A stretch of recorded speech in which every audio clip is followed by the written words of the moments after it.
They are beautiful. This is the first thing. Always the first thing. Small, white-robed, drifting through incense smoke in the high naves of the Imperium's cathedrals, their wings catching the colored light from windows that rise 30, 50, 100 meters above the faithful below. They carry censers. They carry holy water in vessels of hammered gold.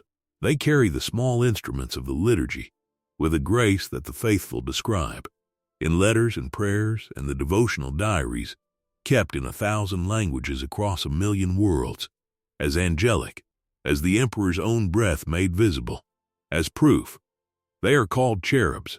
They are also classified, in Mechanicus documentation, as votive servo constructs, cherubic pattern, ecclesiastical grade. Both names are accurate. The first describes what they look like. The second describes what they are. In the cathedrals, only the first name is used, because the second name belongs to a different room, a room of preparation altars and stabilization compounds, and the ecclesiastical schematic, unchanged for 3,000 years, and the careful hands of a magos who has learned to work quickly and precisely in the presence of very small things. The faithful know what the cherubs are made from. They have always known. They look upon them anyway, and they feel the Emperor's grace, and the incense rises, and the cherubs drift, and this has been true for 10,000 years on every world of consequence in the Imperium, and the words that would be required to fully describe it have never quite been found. Both things are true. Both things have always been true. The Cathedral of the Undying Watch stood at the center of Hive Pelos and rose 700 meters above the surrounding manufactorum districts, its spires visible from the upper atmospheric transit lanes as a fixed point of gold and gray against the Hive's perpetual industrial haze. It had stood for 4,000 years. Its nave could hold 80,000 worshippers at full capacity, and on the high feast days it did, the faithful filling every pew and standing 3 deep along the side aisles and spilling out onto the processional steps where the chanting could still be heard, transmitted through speakers set into the stone at intervals of 20 meters. The columns of the nave were 40 meters high. Between them, the light from the clerestory windows fell in long shafts of gold and red and deep blue, colored by glass that had been placed in those frames 2,000 years ago and repaired, panel by panel, ever since. The floor was black stone, worn smooth by 4,000 years of faithful feet. The altar at the far end was gold and bone and silver, and before it burned candles that were never permitted to go out, maintained in shifts by a dedicated order of novices who had no other duty. The incense in the Cathedral of the Undying Watch was sandalwood and sacred ash. It rose from censers at the column bases and from the censers carried by the cherubs themselves, and it lay on the air like a second light, softer than the windows, diffusing everything it touched into something gentler than it might otherwise be. The cathedral maintained 23 cherubs in active liturgical service. The oldest had been in service for 51 years. The newest had been consecrated 11 months ago. They drifted, all 23, through the incense and the colored light, small white forms moving with slow and purposeful grace between the columns and above the heads of the faithful, and around the altar and back again, in the patterns the cranial implants directed, carrying their holy instruments, serving. The faithful watched them and felt the Emperor's presence. They were not wrong to feel this. Mira sat in the third pew from the back. She had chosen the third pew from the back because it offered a full view of the nave without being so close that the cherubs passed directly overhead. She had learned, in the 8 months since the consecration, what distance she could manage. 8 months. The priest had told her it would become easier. He had said this with the particular gentleness of a man who had said the same thing many times and believed it to be true in the general case, even knowing that general truths distribute unevenly across specific lives. She had thanked him. She had been attending the cathedral every 7th day since. She looked at the cherubs. There were 23. She had counted them on her first visit and every visit since, because counting was something to do with her eyes, while she decided where to rest them. 23. She had not been told which one was her child, and she had been told she would not be told. The priest had explained this with care. Families who knew spent all their prayers in one direction, which was not the purpose of the visit, which was to feel the Emperor's presence distributed through the whole of the holy space, not concentrated at a single point. She had understood the reasoning. She had agreed to it, in the same way she had agreed to everything in the past 14 months, which was carefully, with both hands, holding it at a slight distance until she was certain it would bear weight.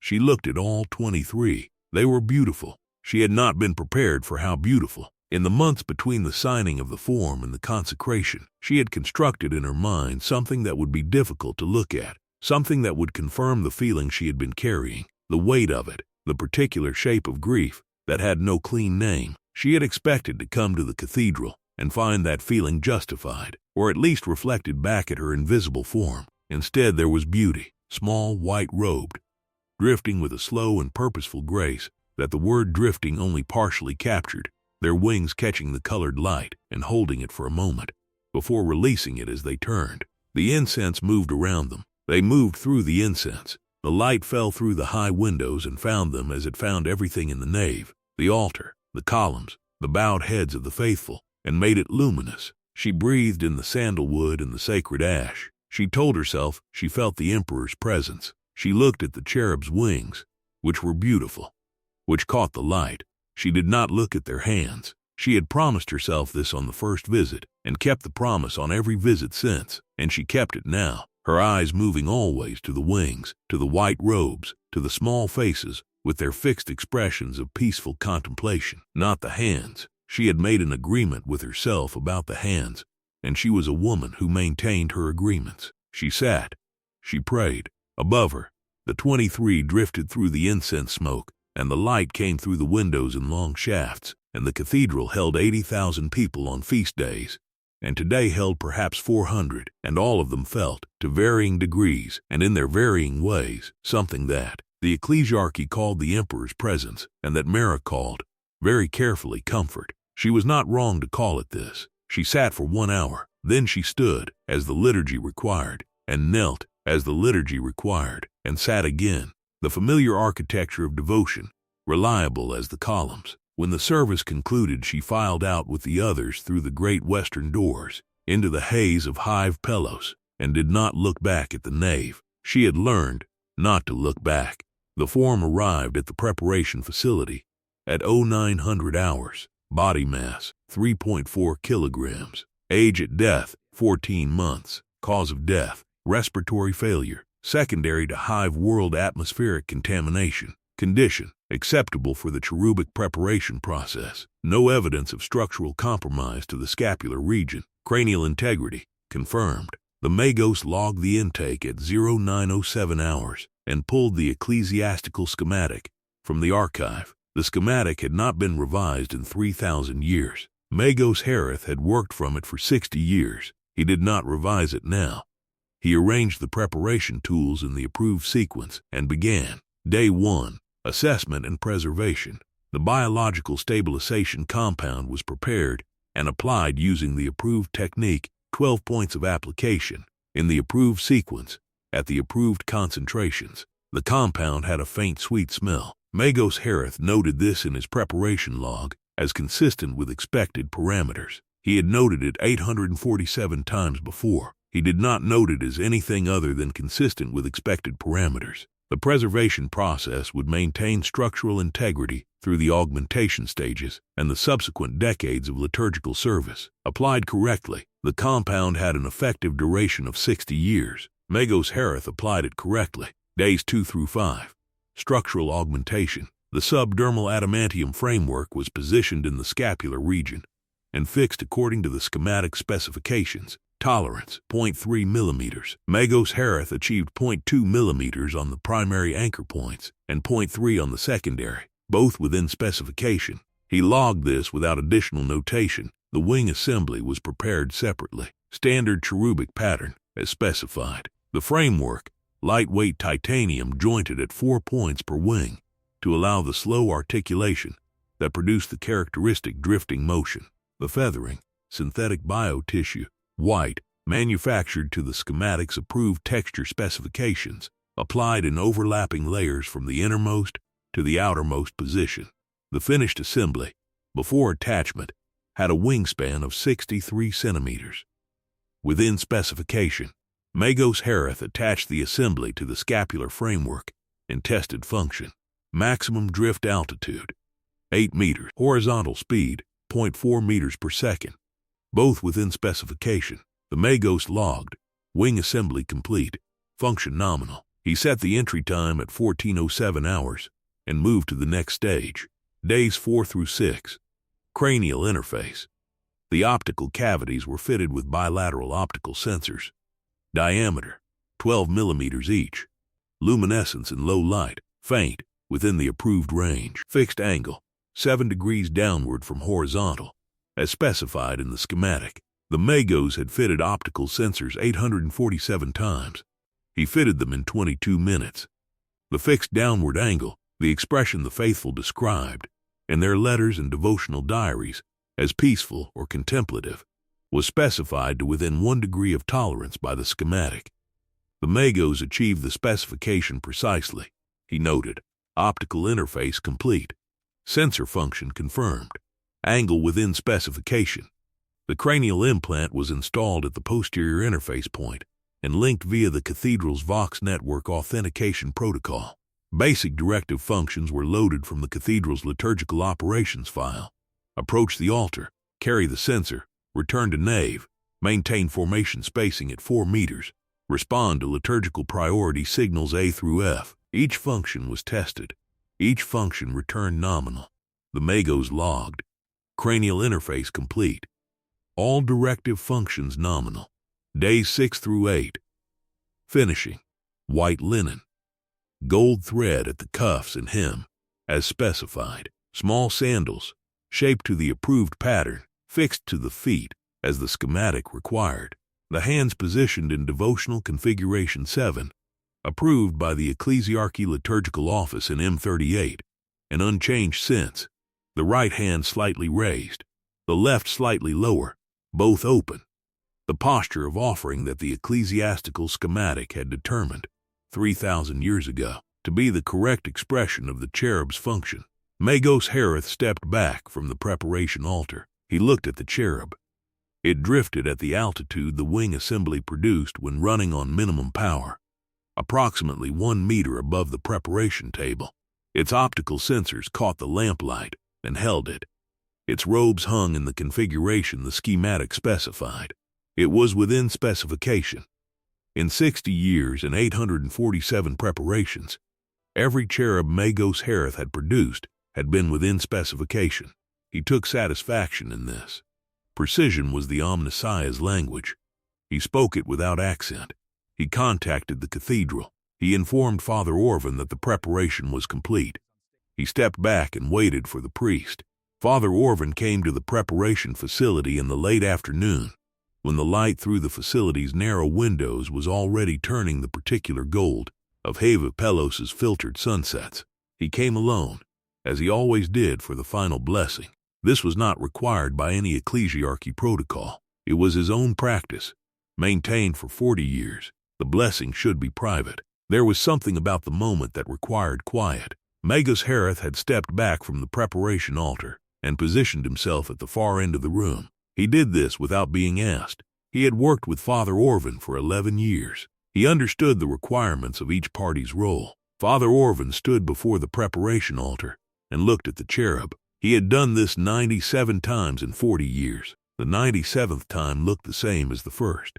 A small white-robed form, drifting at low altitude, its wings moving in the slow articulation of the assembly. Its optical sensors caught the light from the facility's lamps, not the soft cathedral light the cherub would spend the rest of its service life in, but the practical functional light of a workroom. And even in this light it was beautiful, in the way that the schematic, whether by intention or by the accumulated wisdom of 3,000 years of refinement, reliably produced beauty. Father Orvan believed this was the Emperor's hand in the work. He believed this fully, without reservation, the same way he believed every element of the faith he had maintained for 40 years. There were, over the course of a long ministry, rooms in one's own understanding that it became necessary to keep closed, not from cowardice, but from a recognition that some doors, once opened, required a quality of standing in doorways that a working priest could not sustain.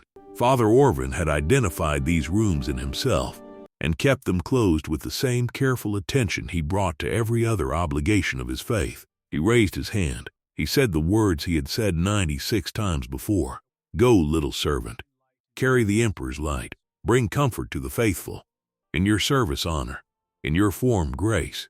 In your drifting, the movement of the holy. Go. The cherub drifted upward, its wings adjusted to the higher altitude setting, as the cranial implant received the liturgical priority signal that Father Orvan transmitted from the small device he carried for this purpose. It cleared the preparation altar. It moved through the doorway that Magos Harith had already opened, into the corridor that led to the cathedral complex. Father Orvan followed it at a distance.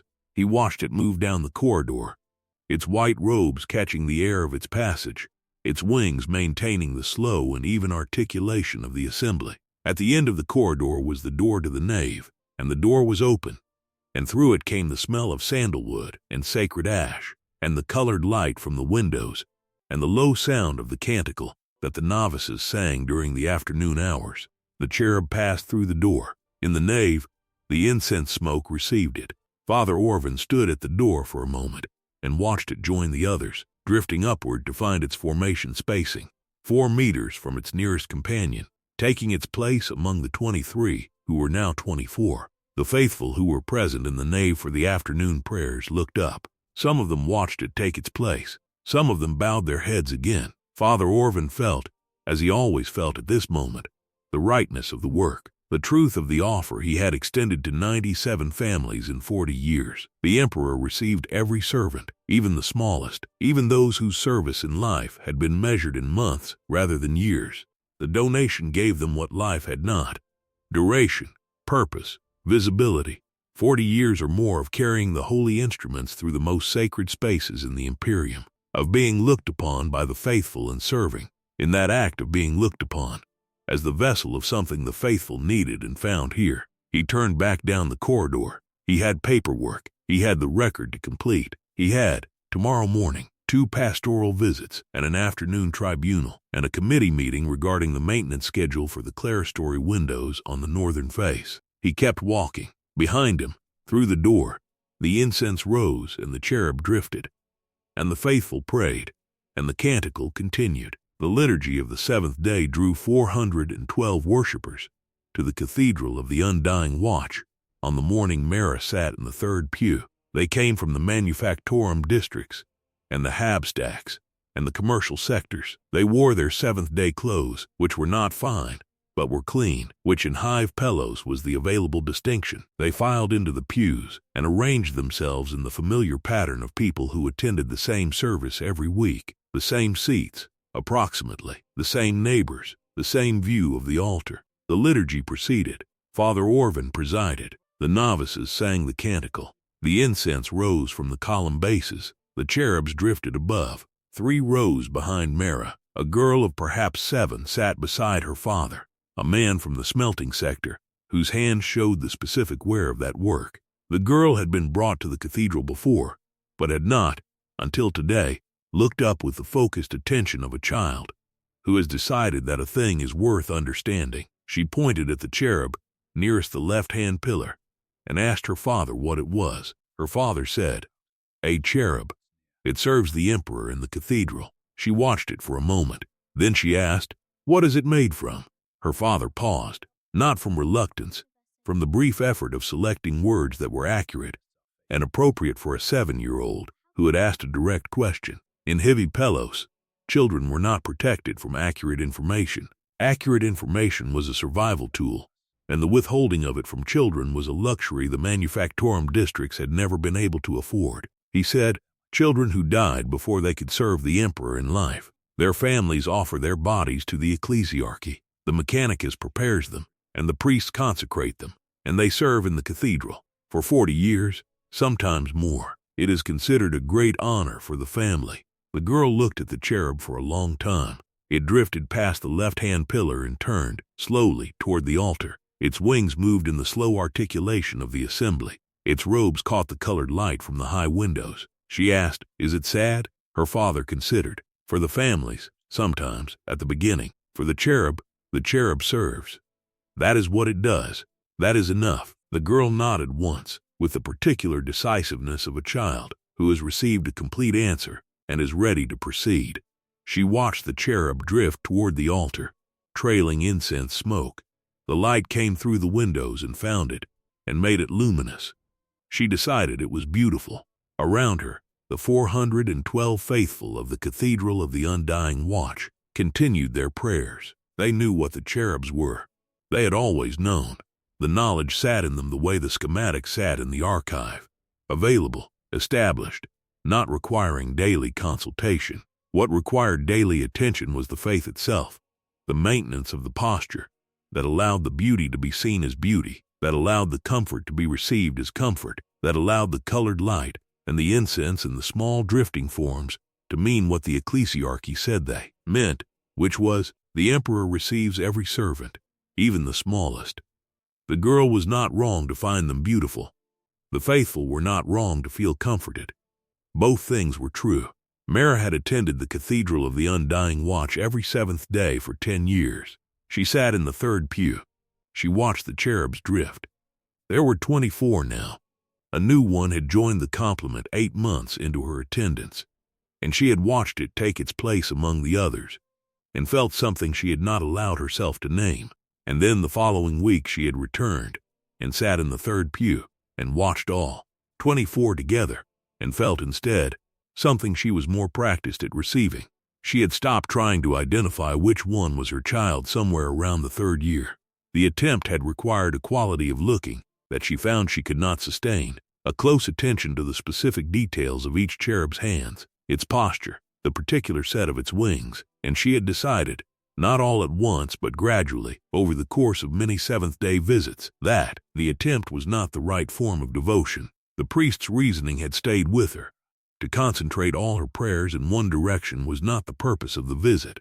She had found in prayer a thought she had kept, that her child was in all of them, in the same way the emperor was in all of the cathedral, not locatable in any specific stone or window or candle, but present in the whole, distributed through the incense smoke, available at every point if you knew how to receive it.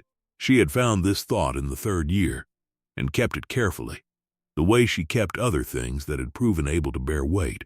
The cherubs drifted. The incense rose in long columns between the pillars. The light from the clerestory windows fell in shafts of gold and red and blue, as it had fallen for 4,000 years, and found the cherubs as it found everything in the nave, and made them luminous. Mara prayed. She felt comforted.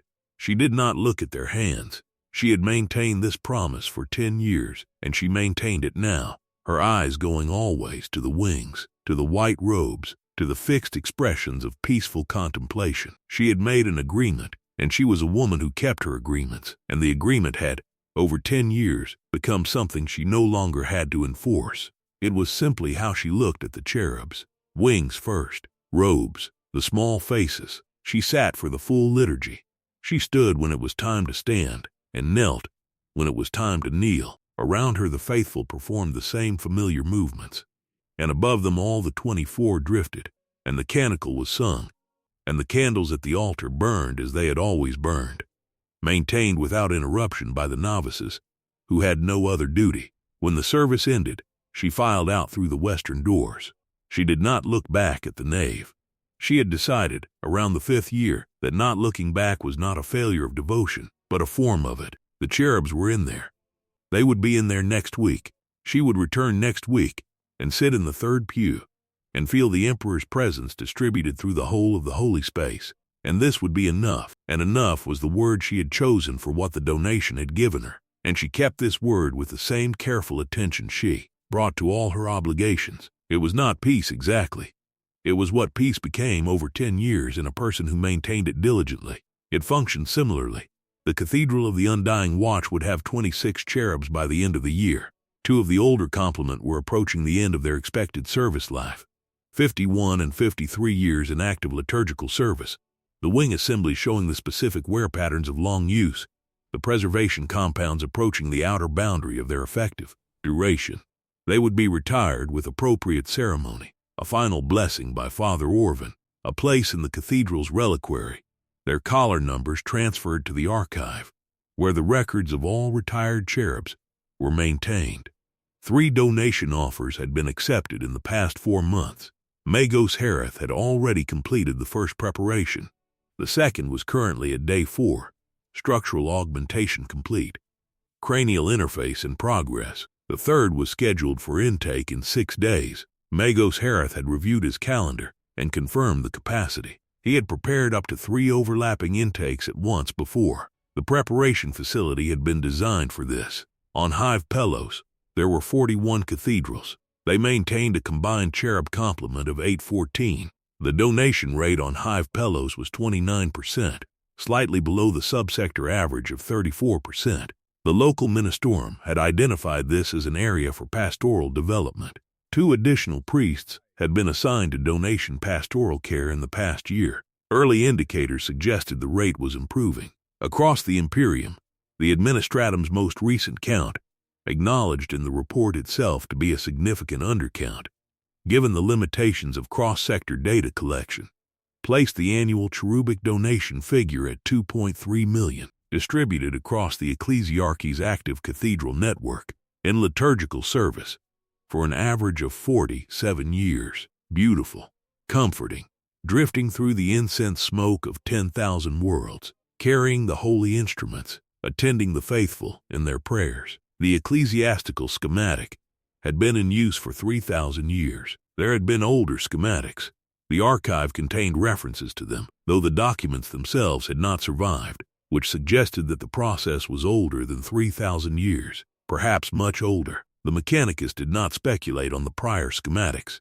The current schematic was approved, functional, and produced cherubs within specification. History beyond the current schematic was not operationally relevant. In the Cathedral of the Undying Watch, the 24 drifted through the afternoon. The faithful of the seventh-day service had filed out through the western doors. The afternoon prayers drew a smaller group, 60, perhaps 70, workers from the closer habstacks who attended both services or who had missed the morning. The novices sang the afternoon canticle, softer than the mornings, suited to the smaller gathering and the later light. The incense rose. The cherubs drifted. Above them, the light from the clerestory windows shifted as the day moved, the gold of midday becoming the deeper gold of late afternoon, the red shafts lengthening, the blue deepening toward the edge of visibility. The Cathedral of the Undying Watch had stood for 4,000 years in the filtered light of Hiv Pelos, and in 4,000 years the light through those windows had followed the same daily passage, and the faithful had looked up into it and felt the same presence, and the cherubs, for some portion of those 4,000 years. For the years the practice had been in effect on this world.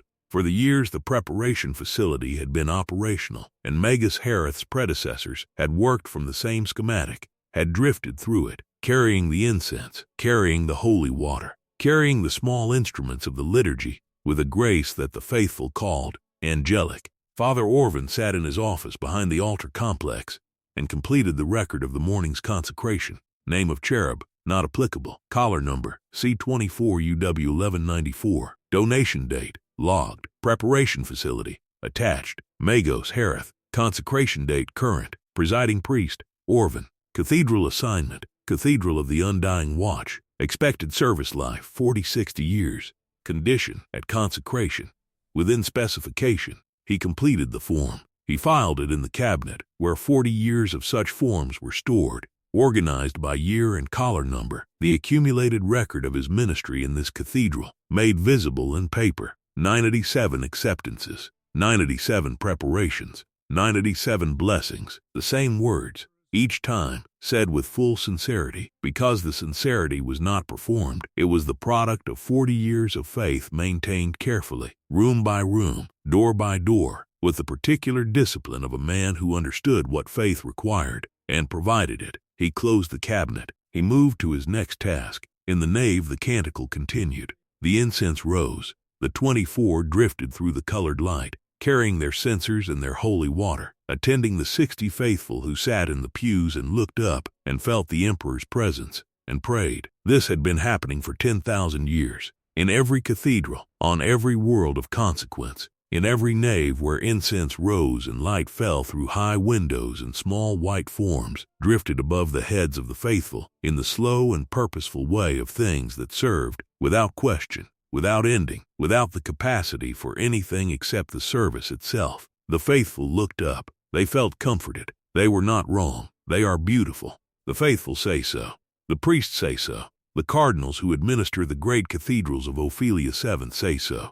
The pilgrims who travel 10,000 light years to stand in those naves and look up say so. They are all correct. The cherubs are beautiful. The light through the windows is beautiful. The incense is beautiful. The mother's careful peace, maintained over 10 years with the daily attention of a person who has decided what a thing means and holds to that decision. This is real. The priest's faith, kept whole for 40 years by a man who understood exactly which rooms required closed doors. This is genuine. The comfort the faithful feel when they look up into the colored light and see the small white forms drifting through the incense smoke. This is true comfort. It functions as advertised. It has functioned as advertised for 10,000 years. The ecclesiastical schematic has not been revised in 3,000 years. 2.3 million annual donations. By the administratum's most conservative estimate, service life, 47 years on average. Both things are true. Both things have always been true. The horror belongs entirely to the reader, who is the only one in the nave who feels it. Everyone else is praying. Go, little servant, carry the emperor's light.